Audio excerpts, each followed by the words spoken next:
रायजो राजा नोंथांमोन आसामनि जेरावबो दैबाना दुखुनांथाव बाथ्रा थिग बेबादिनो जोंनि गसाइगावआवबो दैबाना जाबाय। बे दैबाना जानायखौ ससे आं नोंथांमोननो देखायलांनि, नोंथांमोना नायलांदो।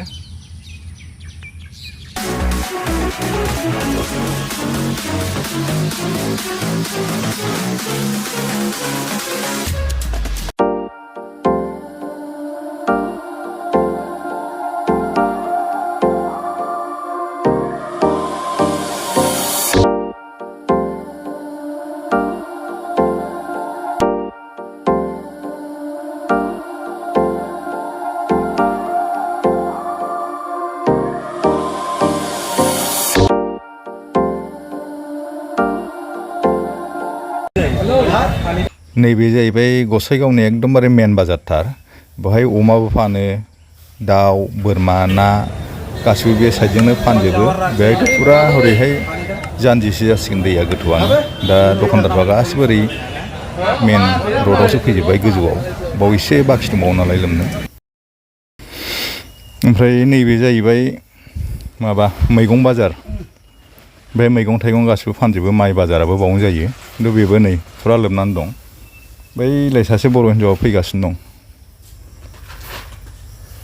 नैबे जाहैबाय मेन लामा, ससानखला थांनाय लामा। बे ससानखला रड, बेजों हाब्रु बिलावबो थांनो हायो। बेबो लोमजोब्बाय नै, बेजोंबो हान्थुसे बारो, हरैहायथ' थौसिनबावसो। जोबोद दुखु गोनां बाथ्रा।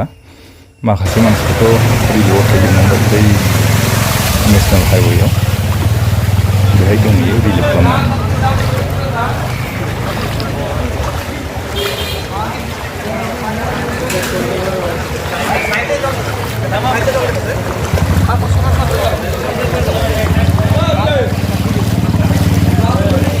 इस गली में भी पूरा पानी भर गया।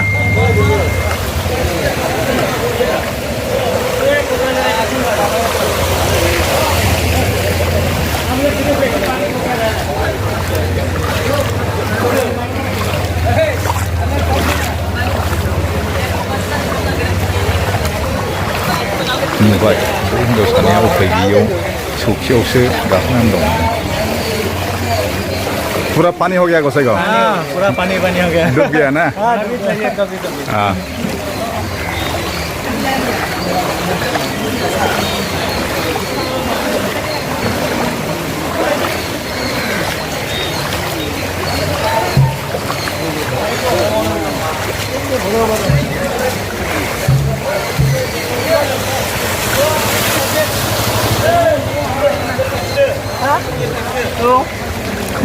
गोसाइगांव का हालत कैसा है? अच्छा है। अच्छा है।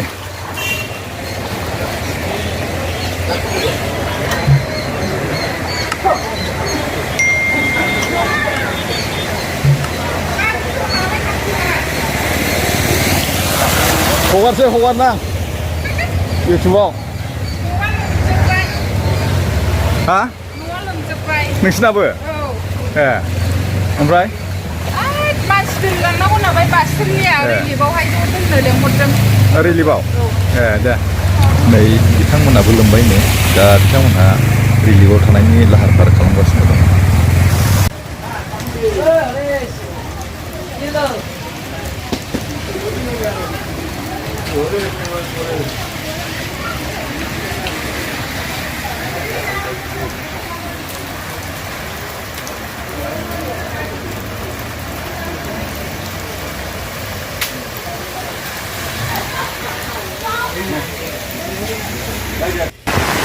बियो जाबाय लिटिल स्टार इंलिश मिडियाम स्कुलाव थांनाय लामा। बे लामायावबो दैया हान्थुसे बारबाय। ओमफ्राय मानसिफोरनि न'आव हाबहां जाबाय। ओमफ्राय सोरनावबा बिथि गोजौफोराव हाबाखै, खिन्थु बे न' गाहायफोरा गासिबो हाबजोब्बाय।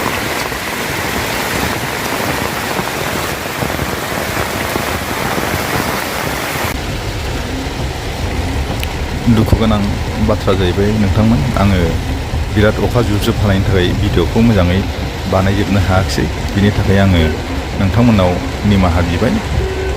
नेक्स्ट टाइम हायोब्ला बानायनानै देखायफिनसिगोन आं नोंथांमोननो।